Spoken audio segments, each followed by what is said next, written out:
Assalamualaikum warahmatullahi wabarakatuh. Perkenalkan, nama saya Nurlia, NIM 240407552020, kelas C24B. Saya dari jurusan Pendidikan Guru Sekolah Dasar Universitas Negeri Makassar. Video ini dibuat untuk mata kuliah perkembangan peserta didik oleh dosen pengampu Pak Usman SPD MPD PhD. Pada materi pertama saya akan membahas tentang pengantar perkembangan peserta didik. Perkembangan peserta didik merujuk pada proses perubahan dan kemajuan yang terjadi pada individu dalam aspek fisik, kognitif, emosional, sosial, dan moral selama masa pendidikan. Proses ini dipengaruhi oleh faktor internal dan eksternal yang membentuk kemampuan dan karakter mereka dengan tujuan mencapai potensi tertinggi dalam berbagai bidang kehidupan. Adapun aspek-aspek perkembangan peserta didik yaitu yang pertama, perkembangan fisik. Perubahan tubuh seperti pertumbuhan tinggi badan dan berat badan. Pada anak, perkembangan fisik sangat cepat mempengaruhi kemampuan dalam aktivitas. Yang kedua, perkembangan kognitif berkaitan dengan kemampuan berpikir dan memecahkan masalah. Yang ketiga, perkembangan sosial, kemampuan berinteraksi, berkomunikasi, dan bekerja sama dengan orang lain. Ini termasuk pengelolaan sosial dan pemahaman norma, empati, dan cara mengatasi konflik. Yang keempat, perkembangan emosional, kemampuan menganalisis, mengelola, dan mengekspresikan perasaan seperti marah, cemas, atau sedih, serta mengembangkan rasa percaya diri. Adapun faktor-faktor yang berpengaruh pada perkembangan peserta didik, yang pertama, faktor eksternal. Faktor ini terbagi menjadi dua, yaitu yang pertama faktor fisik, yang merupakan faktor biologis individu yang merujuk pada faktor genetik yang diturunkan oleh kedua orang tua. Yang kedua, kondisi psikis, ranah perkembangan yang menyangkut aspek fisik, emosi, dan sosial moral. Yang kedua, faktor eksternal. Faktor ini juga terbagi menjadi dua, yaitu yang pertama, lingkungan fisik, mencakup kondisi keamanan, cuaca, dan kebersihan lingkungan. Yang kedua, lingkungan non-fisik, meliputi berbagai macam komponen, yaitu keluarga, pendidikan, dan masyarakat. Selanjutnya saya akan membahas materi kedua, yaitu teori-teori perkembangan. Adapun pengertian perkembangan kognitif, yaitu kognitif merujuk pada kemampuan intelektual untuk mengolah informasi, termasuk pengetahuan, pemahaman, penerapan, analisis, sintesis, dan evaluasi. Dalam pendidikan, kompetensi kognitif seorang guru mencakup penguasaan materi, metode mengajar, dan penilaian siswa. Adapun teori perkembangan kognitif menurut Jean Piaget mengatakan bahwa anak berperan aktif dalam membentuk pengetahuannya tentang dunia melalui interaksi dengan lingkungan. Perkembangan kognitif terjadi dalam 4 tahap yang jelas, masing-masing dengan kemampuan baru dengan mengolah informasi.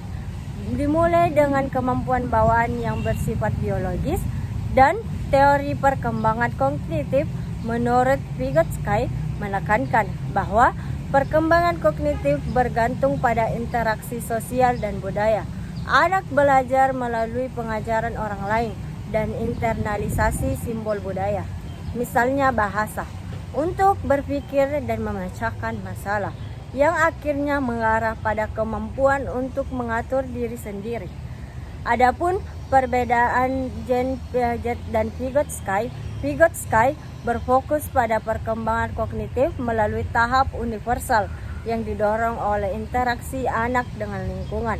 Sementara Vygotsky menekankan peran budaya dengan sosial dalam pembelajaran dan perkembangan kognitif. Selanjutnya pada materi ketiga, yaitu pengembangan kognitif pada anak usia sekolah dasar. Pengembangan kognitif pada anak usia sekolah dasar melibatkan peningkatan kemampuan berpikir logis, memahami konsep abstrak, serta keterampilan bahasa, memori, perhatian, dan pemecahan masalah. Menurut Jean Piaget, anak-anak pada usia ini berada dalam tahap operasi konkret, di mana mereka berpikir sistematis dan rasional tentang hal-hal yang dapat mereka lihat dan alami secara langsung. Proses ini juga mencakup perkembangan pemahaman matematika dan keterampilan berpikir kritis yang mendukung pembelajaran dan interaksi sosial. Adapun faktor-faktor yang mempengaruhi perkembangan kognitif peserta didik, yang pertama, pengalaman fisik. Interaksi dengan lingkungan melalui aktivitas fisik seperti meraba, melihat, dan mendengar membantu perkembangan otak dan keterampilan kognitif. Yang kedua, pengalaman sosial. Interaksi sosial seperti diskusi dan bercakapan memperkaya pengalaman mental anak. Yang ketiga, keseimbangan. Proses asimilasi dan memperoleh informasi dan akomodasi menyesuaikan informasi membantu mencapai keseimbangan kognitif. Adapun upaya pengoptimalan perkembangan kognitif pada anak usia sekolah dasar meliputi: yang pertama, memahami anak. Orang tua perlu memahami potensi setiap anak karena keberhasilan pendidikan tergantung pada pemahaman individu. Yang kedua, kreatif. Anak-anak memiliki rasa ingin tahu, imajinasi tinggi, dan keberanian untuk mencoba hal baru. Orang tua dan guru perlu mendukung kreativitas dan memberikan ruang untuk berpikir bebas dan menerima jawaban alternatif. Langkah-langkah ini dapat membantu mengembangkan potensi kognitif secara optimal pada anak usia sekolah dasar. Selanjutnya pada materi keempat, saya akan membahas tentang perkembangan sosial dan emosional anak.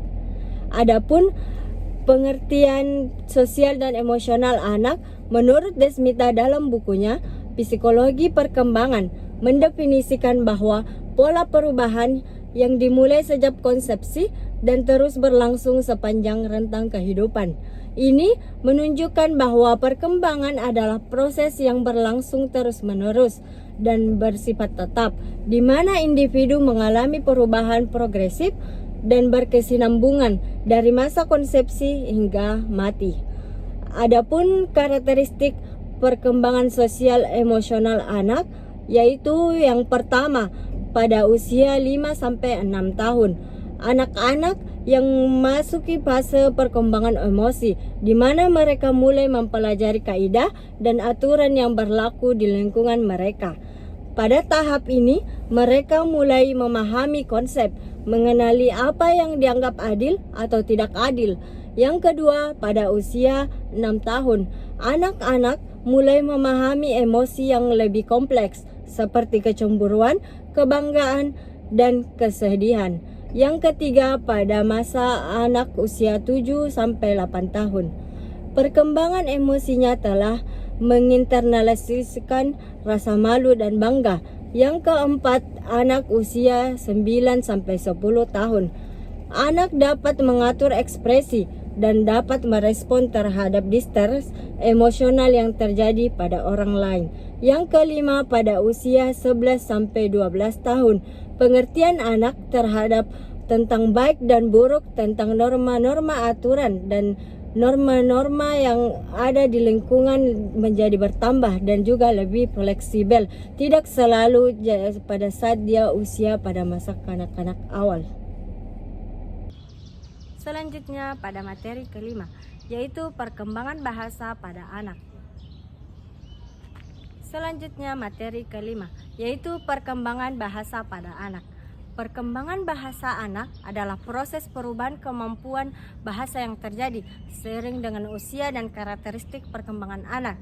Bahasa adalah sistem simbol untuk komunikasi yang meliputi fonologi, morfologi, semantik, dan pragmatik. Perkembangan bahasa anak dipengaruhi oleh interaksi sosial, perkembangan kognitif, emosional, serta fisik yang terjadi dalam beberapa tahap perkembangan anak. Padahal faktor-faktor yang dapat menyebabkan masalah perkembangan bahasa pada anak antara lain: yang pertama, gangguan pendengaran.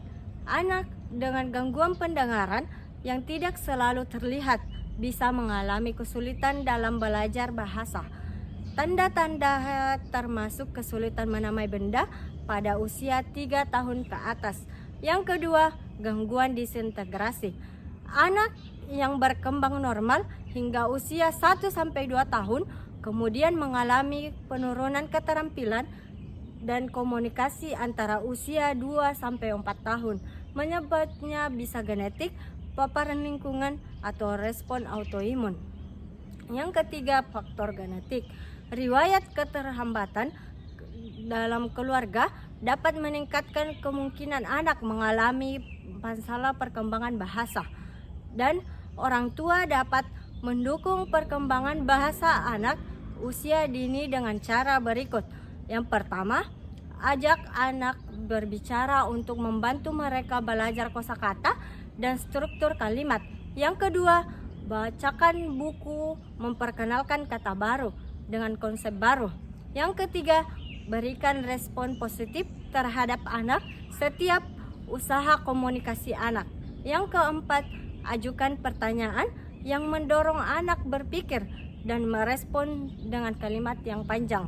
Yang kelima, gunakan bahasa sederhana dan kenalkan kata-kata baru. Yang keenam, permainan kata-kata meningkatkan keterampilan bahasa dengan cara menyenangkan.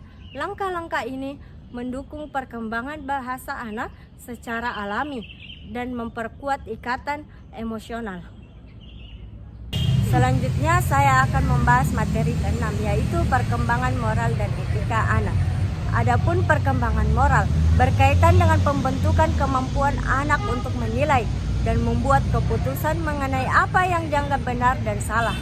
Ini melibatkan pengembangan empati, dasar keadilan, dan tanggung jawab terhadap diri sendiri dan orang lain. Perkembangan etika lebih berkaitan dengan prinsip-prinsip yang mengatur tindakan moral anak seperti kejujuran, hormat, atau kebaikan terhadap orang lain. Etika juga berkaitan dengan bagaimana anak-anak belajar mematuhi aturan dan norma yang ada di masyarakat. Secara umum, perkembangan moral dan etika anak terjadi mulai interaksi dengan keluarga, teman, sekolah, dan lingkungan sosial lainnya. Pembentukan nilai-nilai ini berperan penting dalam membentuk karakter anak dan mempengaruhi tindakan serta keputusan yang mereka buat sepanjang hidup mereka. Adapun faktor yang mempengaruhi pembentukan moral dan etika pada anak yaitu faktor pendukung. Yang pertama, orang tua yang menciptakan situasi yang mendukung dan memberikan contoh yang baik. Yang kedua, anak yang takut dan patuh pada orang tua cenderung mengikuti perintah yang mendukung pembentukan moral. Dan faktor penghambat, yang pertama, lingkungan yang negatif yang dapat mempengaruhi perkembangan moral anak. Yang kedua, waktu orang tua terbatas. Kurangnya waktu bersama orang tua menghambat penanaman nilai moral. Cukup sekian penjelasan dari saya mengenai perkembangan peserta didik. Kurang dan lebihnya mohon dimaafkan. Wabillahi taufiq wal hidayah. Wassalamualaikum warahmatullahi wabarakatuh.